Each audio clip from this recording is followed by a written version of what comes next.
بسم اللہ الرحمن الرحیم۔ اپنی پیشانی کو سجدوں سے محروم نہ رکھا کریں کیونکہ بہت بڑی قیمت چکائی ہے امام حسین ابن علی نے۔ سجدے میں آنکھیں بند کرنا کیسا ہے؟ نماز کے دوران سجدے میں آنکھیں بند کرنے والوں کے ساتھ کیا ہوتا ہے؟ محترم ناظرین، آج کی اس ویڈیو میں ہم آپ کی توجہ ایک اہم مسئلے کی جانب کروائیں گے کہ کیا نماز میں آنکھیں بند کرنا درست ہے یا نہیں، اور کن حالات میں آنکھیں بند کرنے کی اجازت دی گئی ہے، اور جو لوگ نماز کے دوران سجدے میں آنکھیں بند کر لیتے ہیں ان کے ساتھ کیا ہوتا ہے۔ علماء کرام نے اس حوالے سے کیا دلائل پیش کیے ہیں، ان سب سوالوں کے جواب جاننے کے لیے ویڈیو کو آخر تک ضرور دیکھیے گا۔ محترم ناظرین، دین اسلام کا دوسرا ستون نماز ہے۔ قرآن پاک میں جگہ جگہ ایمان کے بعد سب سے زیادہ ذکر نماز قائم کرنے کا حکم ہے۔ نماز بندے کو اپنے رب کے اتنا قریب کر دیتی ہے کہ اتنی قربت کسی بھی دوسرے عمل کے ذریعے اور کسی بھی دوسری حالت میں حاصل نہیں ہو سکتی۔ نماز قائم کرنے کی بدولت ہی مسلمان اللہ کی یاد، اس کا قرب اور اس کی حضوری، اس کی ہم کلامی جیسی نعمتوں سے فیض یاب ہوتا ہے۔ اور سجدہ جو نماز میں کیا جاتا ہے، یہ ایسی حالت ہوتی ہے کہ انسان اپنا ماتھا، اپنی پیشانی جو کہ انسانی جسم کا سب سے معتبر حصہ ہے، اللہ کے حضور میں اپنا ماتھا، اپنی پیشانی زمین پر لگا دیتا ہے۔ اپنی پیشانی کو زمین پر کیوں لگاتا ہے؟ اس لیے کہ وہ ظاہر کرتا ہے کہ میری یہ معتبر پیشانی اللہ کے حکم کے آگے جھک چکی ہے۔ یہ میرے رب کا حکم تھا کہ اپنی پیشانی کو سجدے میں زمین پر لگاؤ۔ یا اللہ، میں نے تیرے حکم کی تعمیل کی، میں اکڑا نہیں، میں اترایا نہیں، میں نے اپنے جسم کا معتبر حصہ تیرے حکم کی خاطر جھکا دیا۔ یہی وجہ ہے کہ سجدہ انسان کو اللہ کے قریب کرتا ہے، اللہ کی قربت حاصل ہو جاتی ہے۔ سجدے کرنے والے انسان اللہ کا پسندیدہ انسان بن جاتا ہے، مقرب بن جاتا ہے۔ کیا دین کی روح اور بندگی کا معراج ان چیزوں کے سوا اور بھی کچھ ہو سکتی ہے؟ ظاہر ہے کہ نہیں ہو سکتی۔ ایمان کی جڑوں کو نمی اور تازگی صرف اللہ تعالیٰ کی ذات سے ہی ملتی ہے۔ جس درخت کی جڑوں کو نمی اور تازگی نہ ملے وہ سوکھنے لگتا ہے اور پھلتا پھولتا نہیں۔ اس لیے جس شخص کا دل اللہ تعالیٰ کی ذات سے غافل ہو، اس کا ایمان مرجھا جاتا ہے۔ نیک اور صالح شخص صرف وہی ہو سکتا ہے جس کے اندر ایمان کی تازگی موجود ہو، اور ایمان اسی کا تازہ ہو سکتا ہے جس کے دل میں اللہ تعالیٰ کی یاد ہو۔ نماز کی بہت بڑی اہمیت ہے۔ مسلمان کافر میں فرق کرنے والی نماز ہی ہے۔ نماز یعنی جو نماز پڑھتا ہے وہ مسلمان ہے، اور جو نماز نہیں پڑھتا وہ کافر ہے۔ محترم ناظرین، سیدہ فاطمہ الزہرا رضی اللہ تعالیٰ عنہا نے کبھی بھی نماز قضا نہیں فرمائی۔ ایک مرتبہ رسول صلی اللہ علیہ وسلم اپنی بیٹی سیدنا فاطمہ الزہرا رضی اللہ تعالیٰ عنہ کے گھر تشریف لائے۔ فاطمہ الزہرا رضی اللہ تعالیٰ عنہ نماز پڑھ رہی تھی۔ کھڑی ہونے لگی تو نماز کے لیے دھڑم سے نیچے گر پڑی، پھر کھڑی ہونے لگی، پھر گر پڑی، پھر کھڑی ہونے لگی تو پھر گر پڑی۔ 5 مرتبہ گری۔ نماز کے بعد رسول صلی اللہ علیہ وسلم نے اپنی جگر گوشہ سے پوچھا، بیٹی کیا بات ہے؟ عرض کیا، یا رسول اللہ صلی اللہ علیہ وسلم، آپ کی بیٹی کا 5 دن سے فاقہ ہے۔ سیدنا فاطمہ الزہرا رضی اللہ تعالیٰ عنہ جو جنت کی ساری عورتوں کی سردار ہیں، ان کا یہ حال ہے۔ اپنی بیٹیوں بہنوں کو حضرت فاطمہ الزہرا، حضرت زینب رضی اللہ تعالیٰ عنہا کے قصے سنایا کرو تاکہ ان کا نماز پر یقین پیدا ہو۔ ذرا غور سے سننا اور یاد رکھنا کہ مسجدوں میں جو لاؤڈ سپیکر لگے ہوئے ہیں یہ ہمیں پکڑوائیں گے۔ قیامت کے دن ان کی وجہ سے بڑی پکڑ ہوگی، انسان کا بڑا نقصان ہوگا۔ جتنی زیادہ اذان سنتے ہو اور مسجد میں نہیں جاتے، اتنی ہی زیادہ ڈبل گناہ ہے۔ محترم ناظرین، ہم آپ کو نماز میں آنکھیں بند کرنے کے حوالے سے فقہا کی رائے ہیں وہ بتائیں گے، لیکن اس سے پہلے ضروری ہے کہ رسول صلی اللہ علیہ وسلم کی نماز کیسی تھی، اس حوالے سے بات کی جائے، کیونکہ حدیث پاک کا مفہوم ہے کہ تم نماز ویسے ہی ادا کرو جیسے تم نے مجھے ادا کرتے ہوئے دیکھا ہے۔ تو ناظرین، اس لیے رسول صلی اللہ علیہ وسلم کی نماز کی حالت کے بارے میں جاننا ضروری ہے۔ اللہ کے نبی نماز کس طرح سے ادا کرتے تھے؟ اللہ تعالیٰ کے محبوب بندوں میں انبیاء کرام علیہ السلام، صحابہ کرام اور اولیاء کرام رحمت اللہ علیہ نے انہیں اپنی رحمت خاص سے نوازا اور انہیں مقام عبادت سے سرفراز کیا۔ ان محبوب ہستیوں کی نماز میں بے پناہ محبت، خشوع و خضوع تھا۔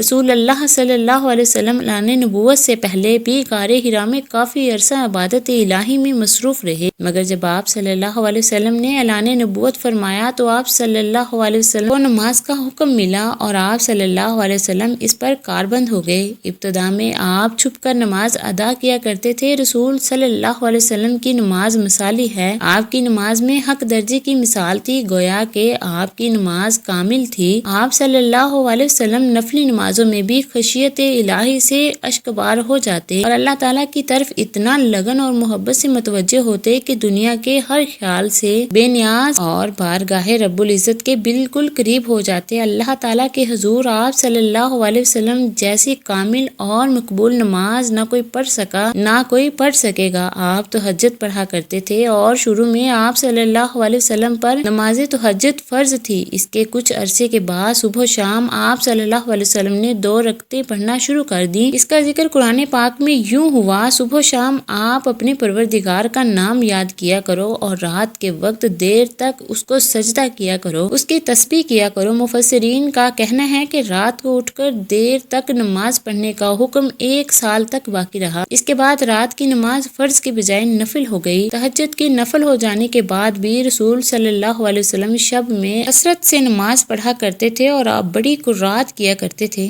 بعد میں جب 5 نمازیں باجماعت فرض ہو گئیں تو آپ صلی اللہ علیہ وسلم نے آخری دم تک اس فریضے کو بڑے احسن طریقے سے انجام دیا۔ بخاری شریف میں ہے کہ ایک دن آپ صلی اللہ علیہ وسلم حرم شریف میں نماز پڑھ رہے تھے اور قریش بیٹھے مذاق کر رہے تھے۔ ابو جہل نے کہا کہ کاش اس وقت کوئی جاتا اور اونٹ کی اوجری نجاست سمیت اٹھا لاتا اور محمد صلی اللہ علیہ وسلم جیسے سجدے میں جاتے تو ان کی گردن پر ڈال دیتا۔ چنانچہ عقبہ نے ابو جہل کی خواہش کے مطابق ایک بڑے اونٹ کی اوجری لا کر آپ صلی اللہ علیہ وسلم پر ڈال دی اور آپ کو سخت تکلیف کا سامنا کرنا پڑا۔ مسلم شریف میں حضرت حذیفہ رضی اللہ تعالیٰ عنہ سے مروی ہے کہ ایک رات مجھ کو رسول صلی اللہ علیہ وسلم کے ساتھ نماز پڑھنے کا اتفاق ہوا۔ رسول صلی اللہ علیہ وسلم نے سورہ بقرہ شروع کی تو میں نے سمجھا آپ 100 آیتوں تک پڑھ لیں گے، لیکن جب آپ اس کو پڑھ کر آگے بڑھے تو میں نے دل میں کہا شاید آپ پوری سورت ایک ہی رکعت میں ختم کرنا چاہتے ہیں۔ چنانچہ آپ نے اس سورت کو ختم کیا تو میں نے خیال کیا کہ اب آپ رکوع کریں گے، لیکن آپ صلی اللہ علیہ وسلم سورہ آل عمران شروع کر دی اور وہ بھی ختم ہو گئی۔ سورہ نساء شروع کر دی۔ رسول صلی اللہ علیہ وسلم بہت ٹھہر ٹھہر کر نہایت سکون و اطمینان سے قرات فرما رہے تھے اور ہر آیت کے مضمون کے مطابق درمیان میں تسبیح اور دعا کرتے۔ اس کے بعد رسول صلی اللہ علیہ وسلم نے رکوع کیا اور رکوع میں بھی قیام کے برابر وقف کیا، پھر کھڑے ہوئے اور اتنا ہی دیر کھڑے رہے، پھر سجدہ کیا اور سجدے میں بھی اتنی اس قدر دیر فرمائی۔ ناظرین، اب بات کرتے ہیں کہ کیا نماز میں آنکھیں بند کرنا صحیح ہے یا نہیں۔ اس حوالے سے فقہا کا کیا کہنا ہے، انہوں نے کیا فرمایا ہے۔ اہل علم متفقہ طور پر نماز میں بلا ضرورت آنکھیں بند کرنے کو مکروہ کہتے ہیں۔ چنانچہ الروز کے مؤلف نے صراحت کے ساتھ یہ لکھا ہے کہ یہ یہودیوں کا عمل ہے۔ اس طرح تحفۃ الملوک کے مؤلف نے بھی اس کے مکروہ ہونے کی صراحت کی ہے، لیکن انہوں نے کسی قسم کی ضرورت ہونے یا نہ ہونے کا ذکر نہیں کیا، اور کاسانی رحمۃ اللہ علیہ کہتے ہیں کہ یہ مکروہ ہے کیونکہ سنت سے متصادم ہے، کیونکہ نماز کی حالت میں سجدے کی جگہ پر دیکھنا شرعی عمل ہے، لہذا یہ بھی کہ ہر عضو کا عبادت میں حصہ ہے، چنانچہ اسی طرح آنکھوں کی بھی عبادت ہے، حصہ ہے۔ مراق الفلاح کے مؤلف نے نماز کے دوران آنکھیں بند کرنے کو مکروہ کہا ہے، تاہم کہیں مصلحت کا تقاضا ہو تو جائز ہے، لیکن بلکہ انہوں نے یہ بھی کہا کہ بسا اوقات آنکھیں بند کرنا ان آنکھیں کھولے رکھنے سے بہتر ہوگا، آنکھیں کھولے رکھنے سے بہتر ہوگا۔ امام عاص بن عبدالسلام رحمۃ اللہ علیہ نے اپنے فتویٰ میں ضرورت کے وقت آنکھیں بند کرنے کی اجازت دی ہے، اگر اسے نماز میں خشوع زیادہ پیدا ہونے کا امکان ہو تو آنکھیں بند کی جا سکتی ہیں، جبکہ ابن قیوم رحمۃ اللہ علیہ نے زاد المعاد میں صراحت کے ساتھ لکھا ہے کہ اگر آنکھیں کھول کر رکھنا ضروری ہے اور اگر آنکھیں بند کر کے رکھنے سے زیادہ خشوع پیدا ہوگا، مثلاً کوئی ایسے نقش و نگار یا کوئی چیز موجود ہے جس سے خشوع میں خلل پیدا ہوتا ہے، تو پھر قطعی طور پر مکروہ نہیں، بلکہ ایسی صورت میں آنکھیں بند کرنے کو مستجیب کہنا مقاصد شریعت سے مکروہ کہنے کے نسبت قریب تر ہے۔ مراقی الفلاح کے مؤلف نے نماز کے دوران آنکھیں بند کرنے کو مکروہ کہا ہے، تاہم کوئی مصلحت کا تقاضا ہو تو جائز ہے، بلکہ انہوں نے یہ بھی کہا کہ بسا اوقات آنکھیں بند کرنا آنکھیں کھلی رکھنے سے بہتر ہوگا۔ ناظرین، آپ سب سے گزارش ہے کہ اللہ کے 99 ناموں میں سے کوئی ایک نام ٹائپ کریں۔